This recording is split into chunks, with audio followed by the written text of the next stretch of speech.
பாட்டி அவங்க பொட்டிய எடுக்க சொல்றாங்க சக்தி கிட்ட. சக்தி எடுக்கிறாங்க. அந்த பொட்டிய திறந்து பாக்குறாங்க. பாட்டி, இது என்ன சலங்க?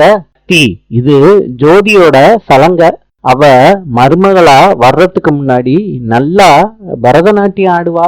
அது என் பையனுக்கு சுத்தமா பிடிக்கல. சிவபதி பரஞ்சோதிய பரதநாட்டியம் ஆடக்கூடாதுன்னு சொல்லிட்டான். சக்தி இத கேட்ட உடனே ஆச்சரியப்படுறாங்க, சங்கடமா படுறாங்க. அதே நேரத்துல பாட்டி ரூம்ல இருந்து போயிடுறாங்க. கொஞ்ச நேரம் பேசிக்கிட்டு இருந்துட்டு கொஞ்ச நேரம் கழிச்சு வர்றாங்க. இப்ப பரஞ்சோதி அந்த சலங்கைய தட்டி பாக்குறாங்க. இத சக்தி ரூமுக்கு வெளியே இருந்து பாக்குறாங்க.